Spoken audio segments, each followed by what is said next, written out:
Hello, I'm Dr. Amit Singh, President of Edmonds College. I'm pleased to welcome you to our forum hosting candidates for Senator of Washington State Legislative District 21. This forum is being live streamed on the League of Women Voters of Snohomish County YouTube channel and is one in a series of forums designed to help prepare voters for the November 8th general election. Edmonds College is proud to bring this programming to our community as part of a coalition which includes the League of Women Voters of Snohomish County, the American Association of University Women, Snow Isle Libraries, NAACP of Snohomish County, the Daily Herald, KSER and KXIR, C3 Coalition, and Sultan School District. Thank you, viewers and candidates, for making civic engagement a priority. Now I'm going to turn it over to Karen Madison, who will now explain the process and the guidelines. Thank you. Thank you, Dr. Singh. We appreciate our longstanding partnership between the League and Edmonds College. I'm Karen Madsen, League member and past president of the League of Women Voters. This forum will run about 45 minutes. Today's questions were prepared with input from community members and are quite comprehensive. We'll not be taking additional questions from our live audience for this event. The recording of the forum will be available on this same YouTube channel for later viewing. We want to give a special shout out to our live stream sponsor, the Sultan School District, with technical help from Dave Moon and a terrific team of students at TurkPride.tv. Let's give them a moment to say hello. This forum features candidates for Legislative District 21, which includes Painfield, Mukilteo, and Edmonds. Candidates for Senator, Legislative District 21 are Janelle Cass and Marco Leas. Both candidates are with us here today. We thank these candidates for running for office, for their willingness to serve if elected, and for their participation in this forum. The forum for candidates for representative for District 21 is scheduled following this event. We remind our viewers that the League is nonpartisan, so we don't endorse or oppose candidates or parties, but we do educate and support voters and the election process in our communities. The rules for forum participation were sent ahead of time to all participants, and they've agreed to engage in respectful communication throughout the event. Let me briefly explain the question and answer period rules, and then we'll begin. Each candidate will have either 60 or 90 seconds to respond to each question. There will be one question that asks for a simple yes or no response and will not be timed. We will state these changes clearly. We're using a countdown timer visible to all candidates, and time limits on answers will be strictly enforced. Near the end of the question period, we will offer each candidate the opportunity to ask a question of his or her opponent based on the issues raised in this forum. Candidates will have 30 seconds to pose the question and 60 seconds to respond. I'll change the starting order for each question, alternating candidates in the starting position to ensure a fair sequence. The first question will be answered by Ms. Cass first, and then Mr. Leas. Candidates have 60 seconds to respond to this first question, and I will ask Ms. Cass to lead off. So Ms. Cass, if you would take the lead on this first question. What qualifications and experience make you a strong candidate for this position? Thank you, Karen. And I want to thank the League of Women Voters for doing this important forum. It's a great way for the public to get to meet both Senator Leas and me. I am an Air Force Academy graduate with a degree in civil environmental engineering. I'm also a mom and a local small business owner. And I've had extensive experience bringing people together that would seem like they're on opposite ends of the spectrum on an issue. And this kind of experience came about when I worked as an environmental engineer for the FAA, where I brought together not only the airlines and the FAA, but also the tribal nation leaders and Parks Department to end up with a common ground solution that was a win-win. We were able to actually reduce flights to the Grand Canyon by 100 per day and to get 0 flights over Zion National Park by working together. I want to bring that to the State Senate. Thank you, Mr. Leas. Well, thank you so much, Karen, and thank you to Dr. Singh and all the partners who have brought this debate to us, to the League of Women Voters. Ms. Cass, it's very good to see you. It's nice to be with everybody. My name's Marco Leas. I'm a lifelong Washingtonian and proud to serve our community in the state Senate. I would say qualifications and experience that I'm most proud of are that I'm a lifelong resident of our district. I was born at Stevens Hospital and went to Mukilteo Public Schools before becoming the first in my family to go to college. I started a small business and ran for the Mukilteo City Council before joining the legislature. So when I think about my opportunity to serve our community, it's rare in the legislature that someone gets to serve the neighborhoods they literally grew up in, and that's a special privilege of mine. I've made my focus creating a better education system, ensuring that our beautiful natural environment is protected, that we're solving our transportation and infrastructure needs, and ensuring that every member of our community has their basic civil rights protected. I look forward to this debate. Thank you so much. We'll transition now to 90 seconds for your responses. And the first of the 90-second questions, Mr. Leas, please take the lead. What are your priorities for the next legislative session? Well, thank you for that question. There is no question that families across our community and across the state are struggling with the post-pandemic economy and the post-pandemic recovery of our communities. We see inflation across the country, even in other countries at unacceptably high levels, and it's time for us to do more to help bring costs down for Washingtonians. Proud of the work we've done to bring the cost of healthcare down in the last couple of years, including capping insulin, creating a new public option, but we need to bring that same energy to other areas, bring down the cost of childcare, create more housing opportunities that are cost effective for our families, and focus on what we can do to build a strong economy from the middle out so that folks have good jobs that can help them keep up with the rising cost of living in our region. I also want to continue my work as chair of the Senate Transportation Committee to ensure that we've got safe and well-maintained infrastructure. We passed a historic Move Ahead Washington proposal this session, and there's a lot of work to do implementing that to make sure that our infrastructure in South Snohomish County is a priority as we fund statewide needs. So those are some of the major issues. We also know that we've got to continue to deal with the effects of COVID-19 on our society. Crime levels are unacceptably high. We face folks that are experiencing behavioral health challenges, substance use, housing instability. We need to provide solutions to help those that have struggled most come back into. Thank you, Mr. Leas. Appreciate it. Ms. Cass, same question.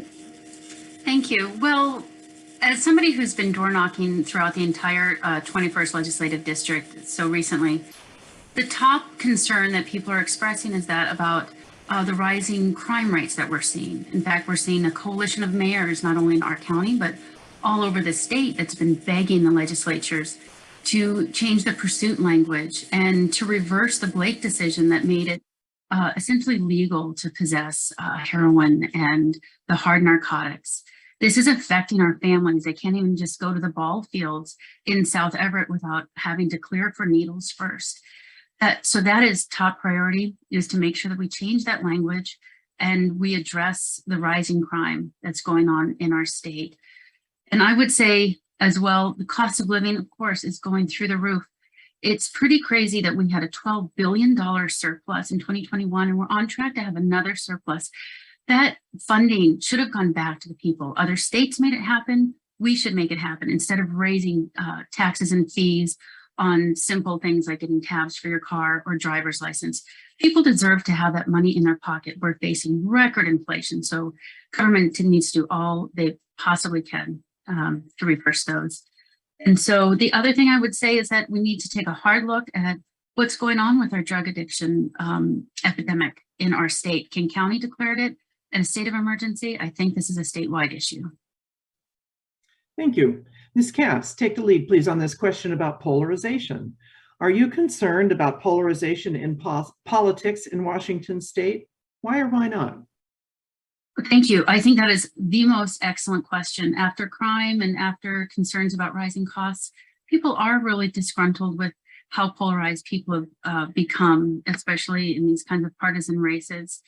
Take, for example, the fact that this transportation budget that was just passed by my opponent, it had no bipartisanship. And so I think if we want to bring people together, we need to focus on core issues that people care about and make sure that we're hearing the voices of everybody in our state so that we can pass good policy. I do have a track record, especially as an environmental engineer, of, like I said, bringing people together with what seems like opposing issues, and then coming to the table, working things out, finding creative solutions to the problems that we have. And I want to bring that kind of, I guess, problem solving to Olympia. I've already talked to lots of people who are on, maybe they're Democrats, but they still have the same concerns that I have. And I think that's the most important thing that we need to do as state legislatures right now, is to bring people together and find common ground solutions that are common sense. Thank you. Mr. Leas, same question. Well, thank you. This is really one of those core issues of our democracy. If Democrats and Republicans can't work together, we're not going to be able to find solutions to the challenges that we face. And I'm really proud that during my time in the legislature, it's been characterized by strong partnerships with my colleagues across the aisle. Even the Move Ahead proposal that Ms. Cass said didn't have bipartisan support actually did. 2 members of the Senate Republican caucus voted in favor of that measure on final passage. Now, I would have liked more than 2, and we're going to keep working to build support, but it was supported by Democrats on both sides of the mountain and Republicans on both sides of the mountain because it makes sense for our people. In fact, tomorrow I'm headed to Yakima to spend time with my ranking Republican on the Senate Transportation Committee, Curtis King. We're going to look at projects in Central Washington and what we can do together to advance a transportation system that helps people on all sides of the state. I worked with a Republican colleague from Spokane named Jeff Holy on expanding access to higher education and making sure that more Washingtonians can afford to go to college and that cost isn't a barrier for folks. So at some points it feels like the parties are really far apart, but in the legislature, we work together as often as we can. In fact, the statistics show that over 95% of the time, bills pass the Senate with bipartisan support. Unfortunately, the 5% get all the coverage, but we got to focus on what we're doing to bring people together and move forward and protect our democracy. Mr. Leas, let's talk climate change. What, if anything, should be done to mitigate concerns about climate change in Washington state? Well, there's no question that climate change poses one of the most severe threats to our beautiful evergreen state of all the challenges we face. And we don't have a lot of time to come up with a solution. I was out at the Pacific Coast yesterday visiting with folks from the Quinault Nation. This is an indigenous community who've lived on the banks of the Pacific Ocean since time immemorial. And their historic village is at risk from sea level rise and from the storms we're seeing on the coast. So we need to work together to relocate this historic indigenous community to higher ground, to safety. Now, how are we going to do this? In Washington state, we have passed a number of measures that together constitute one of the boldest state climate strategies in the nation. We've passed a low carbon fuel standard to make sure that our transportation fuels produce less and less carbon over time. We've passed the first in the country clean energy standard to make sure that our electric grid is 100% clean by 2045 and 100% coal-free by 2025. We're going to make progress to make our sectors cleaner. And then we passed the Washington Carbon Commitment Act to create a mechanism where we can ask our largest polluters to pay for the kinds of fixes that we need to improve our environment, to relocate vulnerable communities, and to make sure that the pollution they're causing is being accounted for as we move forward. Ms. Cass, thank you very much. Your response, same question? Sure. Well, as an environmental engineer, I am very concerned with emissions. I'm also chair of the Edmonds Tree Board because I really believe that we need to promote planting of more trees because they are very good, not only for carbon sequestration, but just overall great for our environment.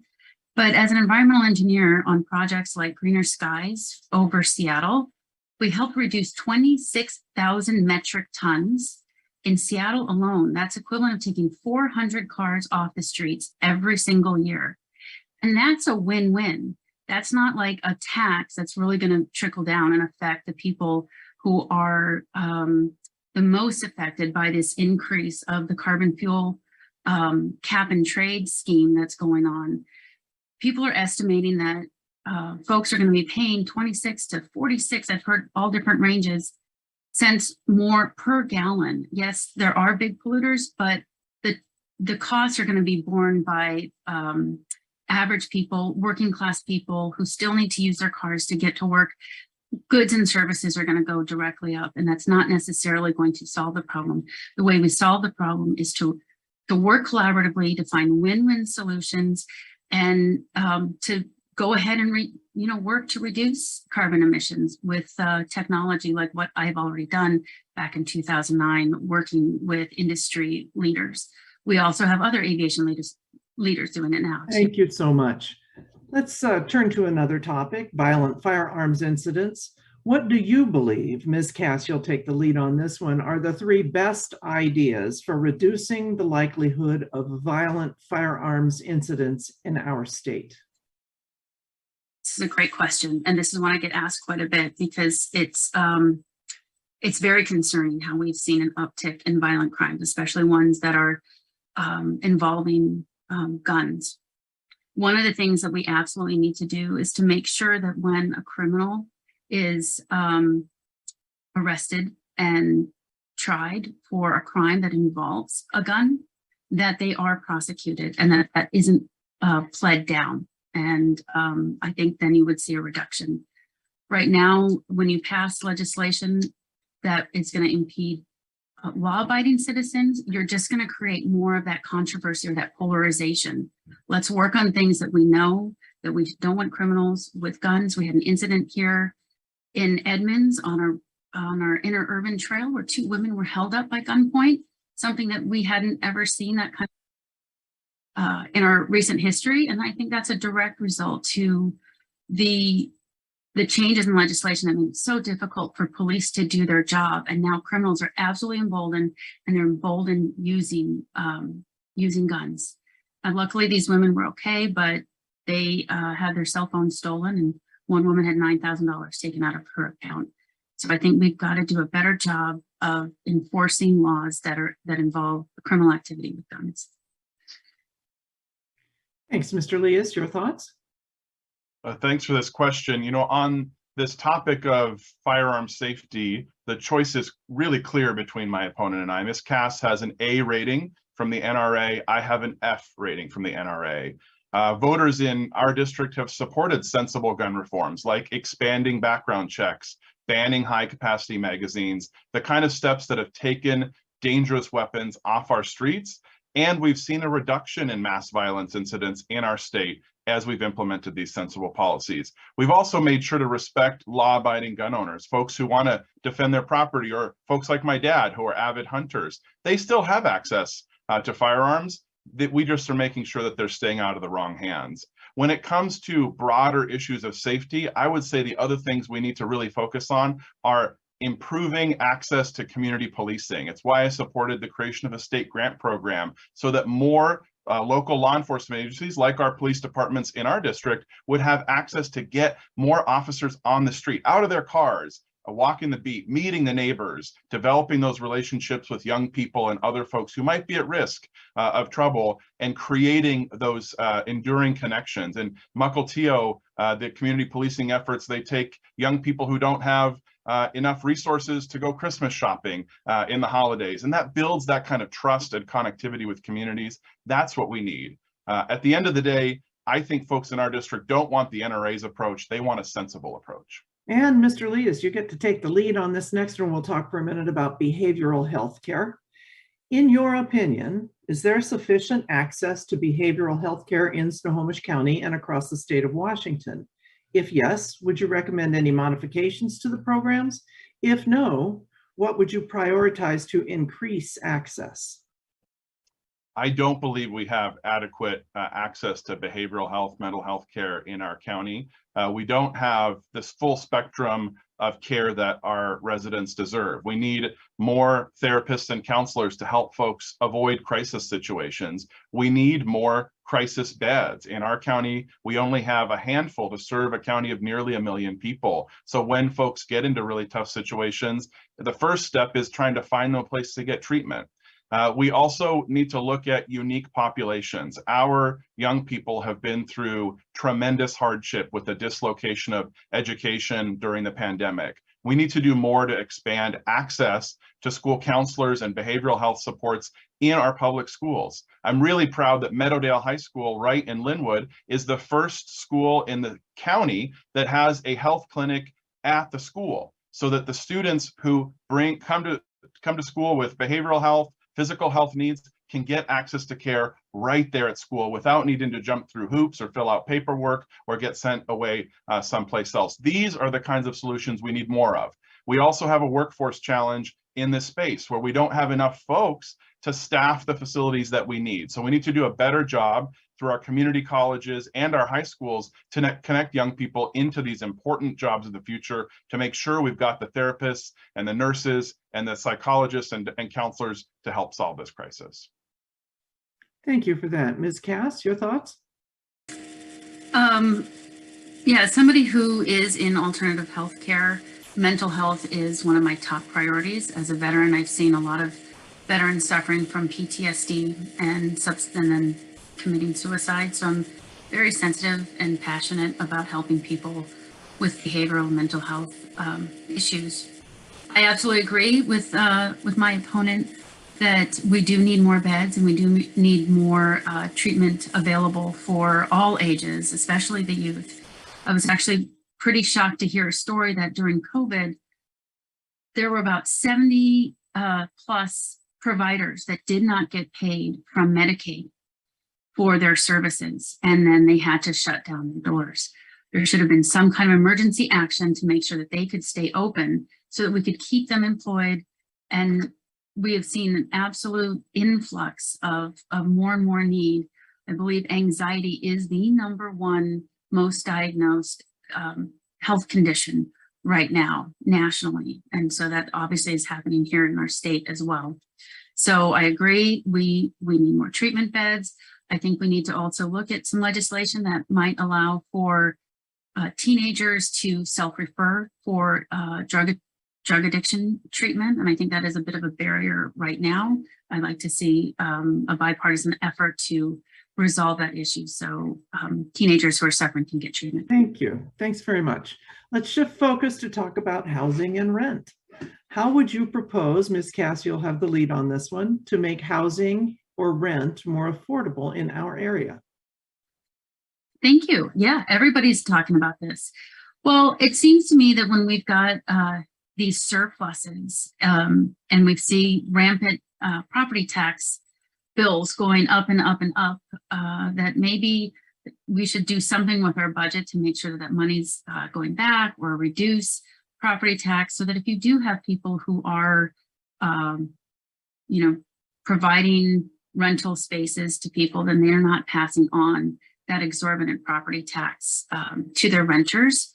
I think we can also take a bipartisan look at some of the things that are inhibiting condominium development, especially by local developers, because that's such an excellent way for people to get their foot in the door in home ownership and to build equity and to move throughout the ladder of home ownership. Maybe even it's for seniors who want to downsize in that regard. I think we do need to, I will say, I do believe zoning issues have to be kept local, unlike my opponent who at some point, was really trying to push through for quadplexes and sixplexes in certain neighborhoods. And here in Edmonds and in Mukilteo, there's a big concern about that because that would push through and not take into consideration some of the local environmental concerns and infrastructure concerns to adapt to that kind of influx in density. So when you move forward with this idea, it's got to be done with the cities in mind.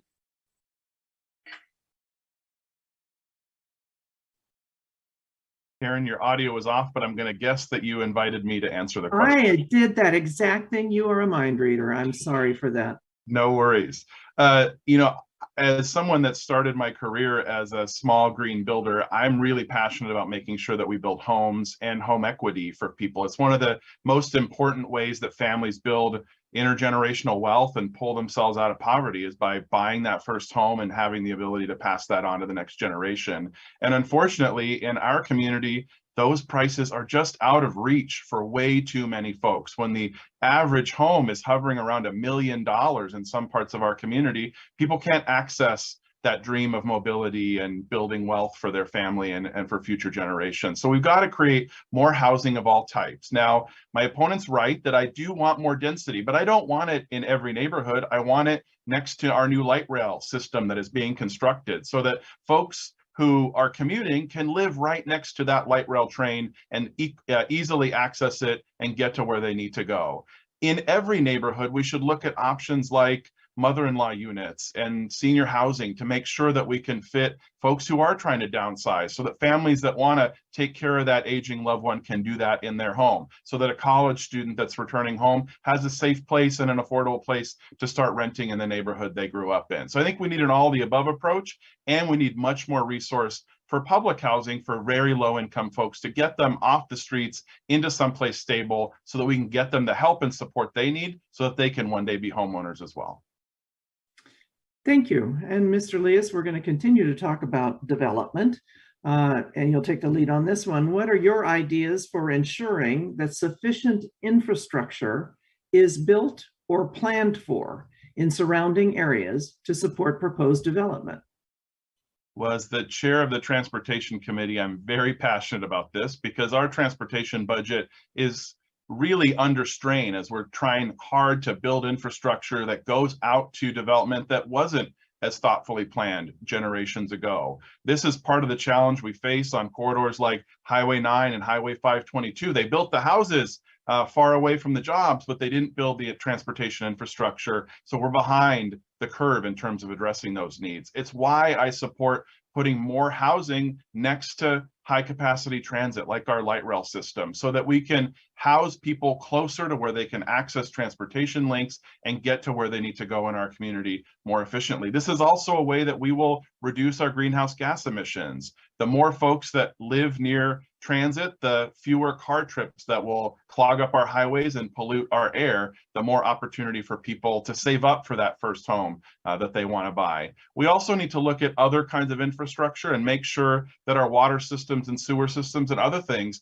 stay caught up with growth. I was visiting, as I said, the Quinault Nation out on the coast, and even in small communities in rural parts of the state, they're struggling with ensuring that water and sewer infrastructure keep up with the pace of growth, even in our smallest communities. So we need to make sure that we're more thoughtful, that we're aligning where people live to the infrastructure that they need, and that we're not putting growth where it's not supported by that core infrastructure. Ms. Cass, your response to the same question? Thank you. And as a civil environmental engineer, I really care about infrastructure, and I really get concerned when density precedes infrastructure capability. I also get really concerned when a $17 billion transportation budget tends to take money from infrastructure grant programs that leave cities less money and funds to correct some of the issues that they might be having. One of my big concerns is what's going on with our wastewater treatment plants. The more people you have, obviously, the more wastewater and sewer you have. You can look just a couple of years ago when we see how many times we've had overflows out of the King County wastewater treatment plants, putting raw sewage directly into the Puget Sound. These things should be addressed right away. I mean, those are imminent environmental damage that's going on. I think we need to also think about the fact that we're also facing issues with stormwater runoff that are connected to contamination, as we're seeing encampments that are along our green spaces. I've been into some of these places to help with some of the solid waste that's overwhelming those areas, and finding some other biological waste and hazardous waste that's accumulating. So I think that kind of funding needs to be looked at, and how to help with the solid waste issues in those green spaces. Let's talk about taxing for a minute. Ms. Cass, first, please. Do you believe the taxing system in Washington state is equitable and sufficient to meet the needs of the state and local communities? If not, what changes would you propose? Sure. As I mentioned before, I do think that we are overtaxing. I think we need to look at our B&O tax structure, because that can be particularly harmful to small businesses. since it is a tax on gross income rather than net income. And so that makes it particularly difficult if you're just starting out and maybe you're grossing, but you've got a lot of investments that you're still paying down to start that business. I think that with the kinds of surpluses that we've had and the kinds of large budgets that we've had, we can look at reducing those costs so that we can just carte blanche reduce some property taxes and sales taxes as well for the people. I know lots of other states even gave gas tax credits back to the people. So I would say that that would be more fair, is to reduce taxes all the way around. And I would definitely oppose anything that comes close to looking like an income tax. The people of Washington have been very clear that they are not interested at that at all. And that goes for the capital gains tax. Every other state that's been identified as an income tax, and that is not something that Washingtonians are at all interested in having. So I would make sure that we get that capital gains tax taken off the table and lower taxes across the board for all Washingtonians. Mr. Leas. Thanks so much for this question. There is no question that our tax system is broken and needs to be fixed. It's been cited by national studies as the most upside down tax system in the nation. And what I mean by upside down is that folks with low incomes pay the highest percentage of their income to state and local taxes in Washington as compared to those at the very top. So our richest Washingtonians pay between 1% and 2% of their income to state and local taxes. Our lowest income Washingtonians can pay as much as 17% of their income to state and local taxes. This is really unfair. We need to set a level playing field where those who have been most successful and those who are struggling the most are contributing in equal ways to our shared public infrastructure. It's why I supported measures to make our tax system fairer. Measures like closing a loophole for international investment companies, a bill that I sponsored a couple of years ago, so that the largest financial companies in the world wouldn't receive a tax break to do business here in Washington, but would pay more to support the infrastructure that they benefit from. It's why I supported the capital gains proposal. We exempted real estate and small business ownership from it. So it's really focused on those folks that have benefited from huge gains in the stock market. Maybe not this month, but there are folks who've benefited from huge gains in the stock market, and it asks them to pay a little bit to help support our shared infrastructure. That's how we're going to turn the system right side up and ensure that low-income Washingtonians aren't paying more than their fair share. Thanks so much. Answer first on this next one, please, Mr. Leas, about abortion access. Would you support making changes to existing state laws or to the state constitution regarding abortion access? Why or why not? And if so, what changes would you propose? Yes, I strongly support enshrining the initiative that voters approved in 1991 into our Constitution. I believe we need to be crystal clear that all people in Washington have access to the reproductive care that they need, and particularly that women have access to abortion in this state.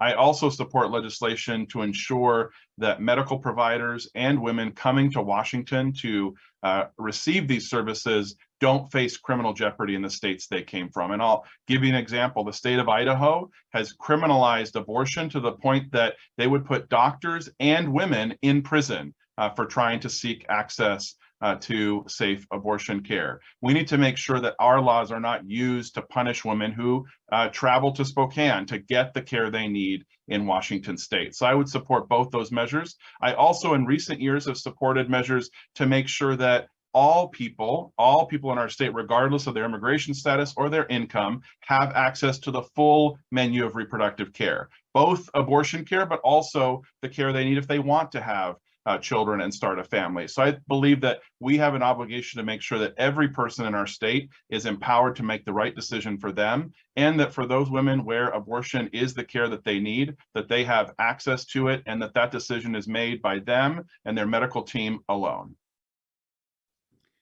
Thank you. Ms. Cass, your thoughts? Yeah, thank you. As a woman and somebody who's even faced unwanted pregnancy before in my life, I understand that the people of Washington State, the people spoke, and we've codified access to abortion in our laws.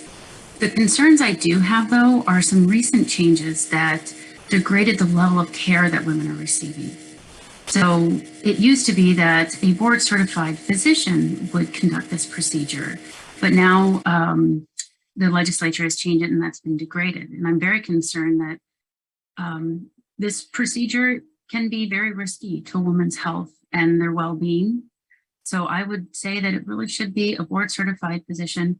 I also would be very concerned with the fact that there were changes to this law that took away any kind of criminal neglect for providers. So in a way, I feel like it took us back several steps in terms of having dangerous procedures performed on women. I think while most physicians do have good intent, there can be some that might be trying to be profiteering or being too rapid with their procedures, and women could be harmed. And in that case, there should be some recourse if there is some kind of criminal neglect. So I just want to see the best care for women possible in Washington State.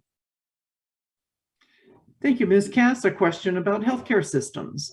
As independent healthcare systems merge with religious healthcare systems, do you have concerns about any resulting limited healthcare options? What actions, if any, would you recommend? Yeah, I mean, this is definitely very complex. I mean, we're watching this happen all over state, kind of the mergers and acquisitions of different healthcare systems.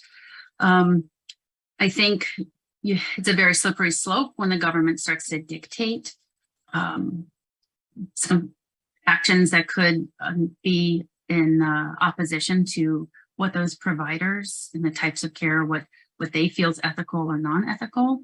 I think the best thing to do is to make sure that you're funding other systems that might provide, the other kinds of care that might not be performed by the religious hospitals and that sort of thing. But other than that, I think the greater good being served by some of these religious hospitals. I mean, they were started as missions. They were started with good intent. They were started with the ideas of taking care of the ill and the injured. And so if there are procedures or things that are outside of their realm of comfort or rules of ethics based off of their religious beliefs, then make sure that, maybe there's some gaps or some other way to provide for those. Mr. Leas? Well, I completely and respectfully disagree with Ms. Cass on this point. The voters of Washington have been crystal clear when they voted to enshrine abortion access into our state law and when they passed the Death with Dignity law at the ballot as well. And our Catholic systems don't respect the voters on either account. And if our Catholic hospitals were run purely by charitable funds, I think a charity can do what it wants to do. In this case, these Catholic hospital systems utilize billions of dollars in our taxpayer money that is designed to ensure that access to healthcare for vulnerable Washingtonians. So they have an obligation to follow the law. And if they can't follow the law, then they shouldn't be engaged in taking these billions of dollars in taxpayer subsidies to provide healthcare in the first place. And this issue was very real here in our community just a few months ago when Providence was threatening to take all our maternal care from Stevens Hospital so that moms, like my mom who used Stevens to access in 1981 to bring me around, wouldn't have had access in our community. They would have had to go to a Catholic system in Everett to access these services because of the whim of a hospital administrator. This is not the way we should be making decisions.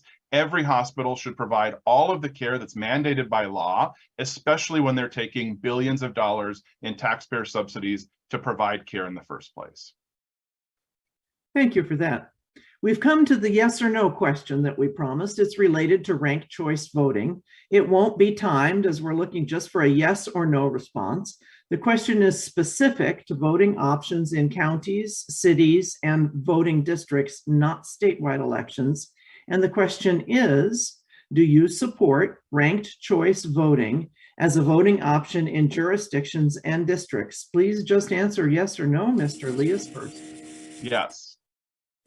Ms. Cass? No. Thank you for that.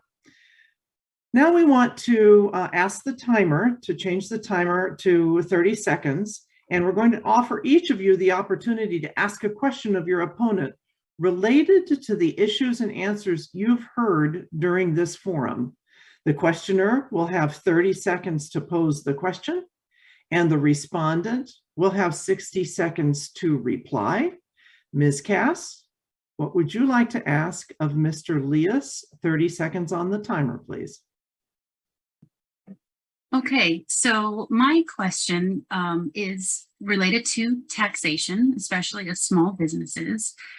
And I'd like to ask my opponent, as somebody who, I know you started a business, but it went into bankruptcy and you're no longer run a small business. How can you feel justified burdening people with more and more taxes? And you've raised our taxes about 25 times since being at the state legislature. Thank you very much, Ms. Cass. Mr. Leas? Well, I think the framing of the question is a little bit off. I'm proud that we've cut taxes for small businesses. In fact, in this budget cycle right now, beginning in January, we've eliminated the business and occupation tax for thousands of small businesses by raising the small business thresholds. We want our small entrepreneurs to succeed. And Ms. Cass is right. I had the pleasure of starting a business, building homes, providing that opportunity, and then the Great Recession hit and we lost our business. So I've seen what it's like in all phases of business ownership, and I want to support our smallest entrepreneurs to thrive. It's why I actually agree with Ms. Cass that we need to reform the B&O tax so it's not on net receipts, but that it's on net profit, so that our smallest entrepreneurs that are just getting started aren't hit by the system. It's why when I closed the loophole on international investment companies, I'm asking the largest multinational companies to pay more, not struggling small businesses here in Washington. And the final thing I'm proud of is that during the pandemic, we provided unprecedented relief directly to businesses all around the state to do our best to help as many folks stay in business as possible. Thanks so much. Mr. Leas, it's your turn. You have 30 seconds to pose a question to Ms. Cass.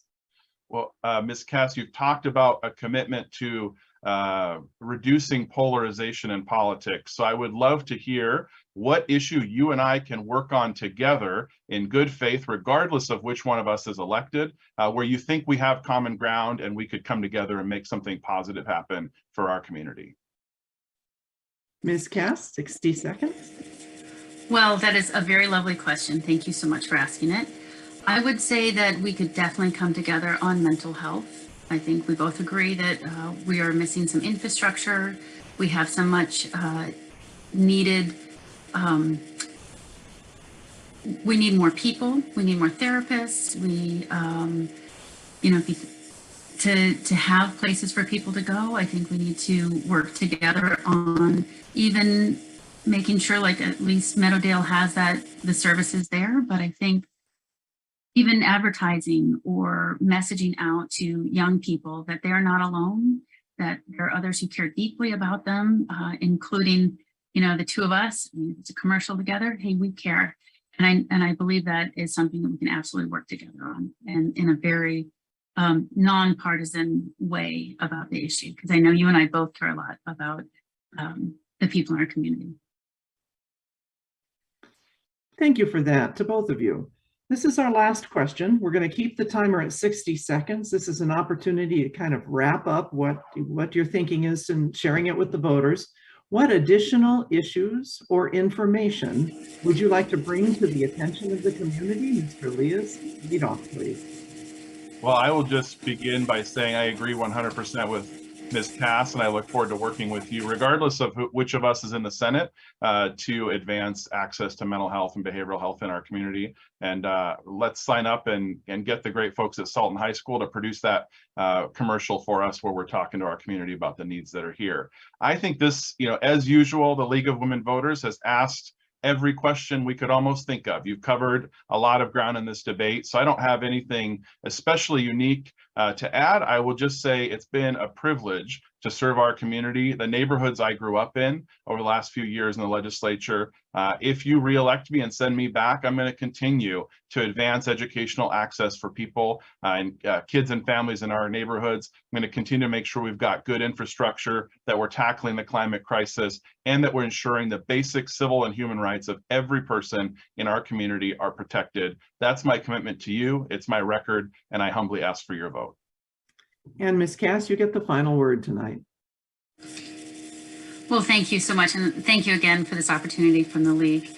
And I agree, we've covered quite a bit of ground here tonight. I would say that I just really want to emphasize the fact that so many of the people that I'm talking to out in the 21st Legislative District are extremely concerned about public safety and the fact that we really need to correct these laws that came out of the legislature over the last 2 years, and to make sure that things like heroin and fentanyl are illegal again. Right now, a teenager can be arrested for possession of alcohol, but not fentanyl.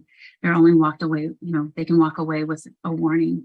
And that's not sitting right with the constituents of the 21st. So I am very dedicated to doing that. I'm very dedicated to working in a bipartisan manner and really listening to the people of the 21st as they're ready for change, and they're ready for their voices to be heard when it comes to these Thank you.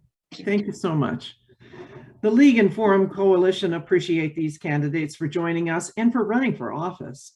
A recording of this forum and others will be available on the League of Women Voters of Snohomish County website and YouTube channel. You can find links at lwvsnoho.org.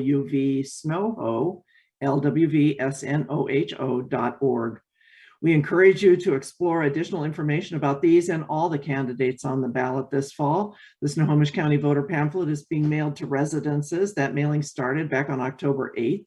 Vote411.org, sponsored by the League of Women Voters, is another good source for nonpartisan voting information, and you can find answers to additional questions in the Daily Herald. Ballots will be mailed on October 20th. Election day is November 8th. Please be a voter. We thank the Snohomish County Forum Coalition members and offer kudos to the League of Women Voters team behind the scenes who made this forum run smoothly. These include backup moderator Nadine Shanti, timer and backup timer Phyllis Bush and Michelle Fry, candidate coordinator Michelle Fry, League tech support Karen Crowley.